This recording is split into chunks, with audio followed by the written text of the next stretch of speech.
So I smoked that for my first time. And then I had all the presenters and I gave them scholarships for people they wanted to bring into the room.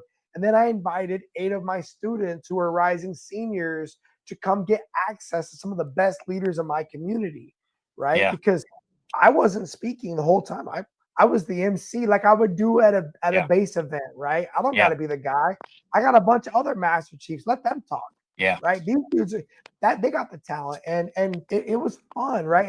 And so I feel you, Danny. I know why you're doing it. I know what you're and I agree with those other guys. Your perspective and your lens, it's gonna be great as you figure it out and just keep working it, right? Keep working Yeah. your plan, figure out how you can best communicate, get on opportunities like this. I started making the videos.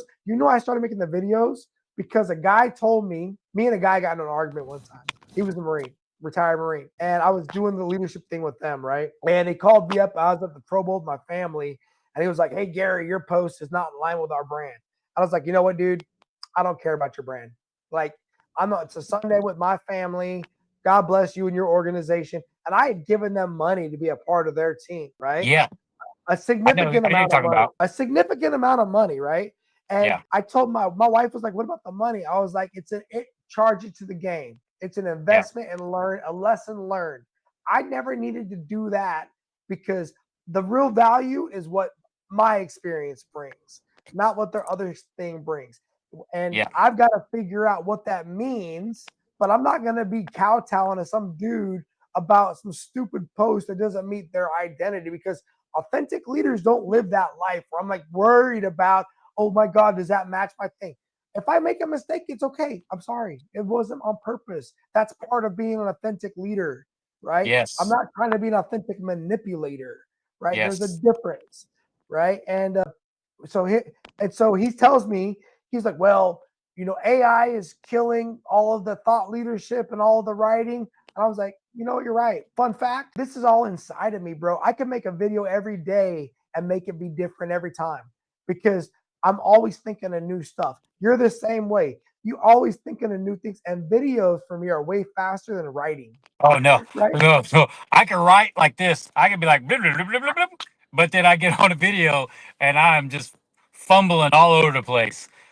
I So just think I do. just I do better practice, at. bro. I do better at writing. I don't use AI. I write all my stuff and then I find something and I post and then I.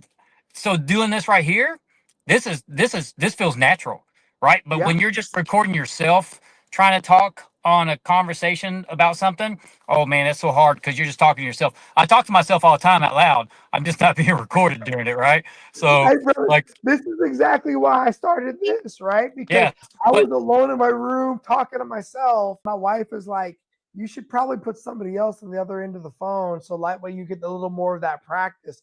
And I said, you know what, you're right. And so I started doing that. yeah, And then she says, my wife, because our my dude, just like you, my wife is like my yeah, coach, bro. She yeah, keeps me on track. Erica says, maybe you should start leveraging some of your people from the military background because maybe they want to be involved. Bro, that's been yeah, so freaking cool to yeah, have all these people that want to help me and that want to support, and they got a story to yeah, tell, right? yeah, Because not everybody's going to be this high named, high level person that gets to yeah, the upper levels.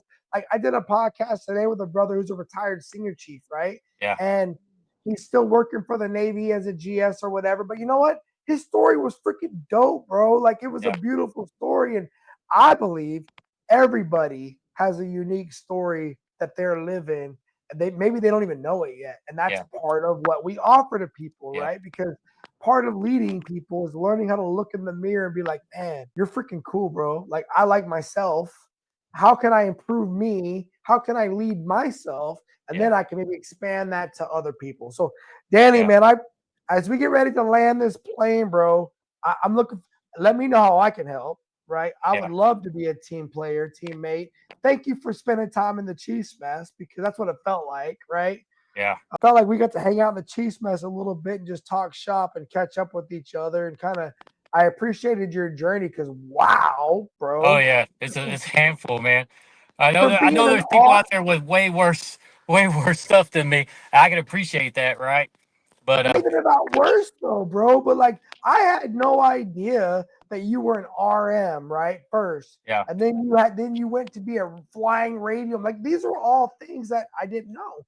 And I Yeah. think that adds value to what you bring to people as you talk to them. Okay, so here we go. As I wrap up my podcast, I usually do some rapid repeat question and answer stuff, right?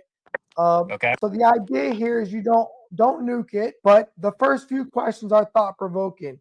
Here we go. What is to you Okay. the most valuable leadership lesson? If you only had one, if you only had one opportunity to tell somebody something, what would it be when it comes to leadership? Oh man. Oh, that's a handful right there, right? I know. I would just say everything starts and everything starts and finishes with you, right? So there's like three things you need to learn as a leader, right? That you need to learn to accept. A, you can't make everybody happy. You have to do what you feel is right, right? Like you have to have your moral compass that drives your decisions, right? Yep. And then Yep. number two, you're going to mess up, and when you do, own it and learn from it and move on. And then number three, remember number two, you're going to mess up. And number one, you're not going to make everybody happy, and just do what you feel is right thing, right? So there's two rules, but number three is circle back, and it's